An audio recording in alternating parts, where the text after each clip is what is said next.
Alors en 2015, j'ai intégré avec un collègue nantais un gros programme de recherche pluridisciplinaire qui associait les CHU de Nantes, d'Angers, un labo de sociaux, un labo de STAPS notamment. Et ce gros programme de recherche avait pour problématique le bien vieillir, le meilleur vieillir.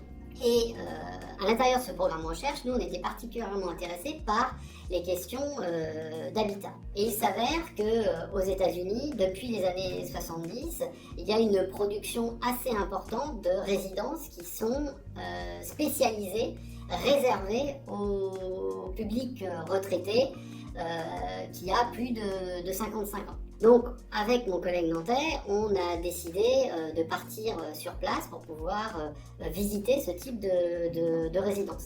Alors bien sûr, on peut travailler en France à distance avec les sites internet des résidences ou avec Google Earth par exemple, qui permet de visiter ou en tout cas de voir en vue aérienne certaines de ces résidences, mais il nous manquait évidemment l'ambiance, il nous manquait d'être sur place pour pouvoir vraiment étudier les logements dans leurs détails à l'intérieur, de pouvoir étudier l'agencement de ces résidences. Donc on est parti en Floride, au centre de la Floride, là où se trouve une des plus grosses concentrations de résidences pour retraités aux États-Unis. C'est à peu près 100 000 logements, avec notamment une des plus grandes résidences pour retraités des États-Unis, qui compte plus de 55 000 logements. On ne pouvait pas se présenter à la porte de ces résidences, qui sont souvent fermées. C'est des grands lotissements fermés. On ne pouvait pas se présenter en tant que chercheur. On ne nous aurait pas ouvert les portes. Donc on a décidé d'utiliser une autre stratégie, celle de se mettre dans la peau des acheteurs, d'acheteurs potentiels.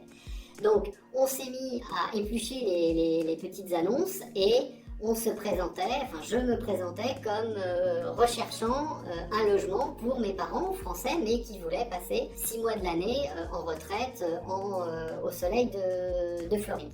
Avec ce stratagème, on nous a ouvert les portes des résidences. Les agents immobiliers, évidemment, nous ont accueillis pour nous faire visiter les biens qui étaient en vente. On a pu avoir accès au prix, au règlement intérieur de ces résidences.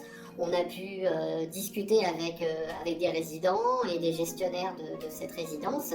Et donc, on a pu avoir accès à un tas d'informations pour la recherche, informations qu'on n'aurait jamais eues si on était resté à distance. Donc, on a exploité finalement le point faible des agents immobiliers, puisque tout visiteur, tout client est un acheteur potentiel. Donc, ils se sont évidemment démenés pour essayer de me faire acheter un logement pour mes parents. Donc voilà comment mes parents sont presque devenus propriétaires d'une résidence pour retraités en Floride.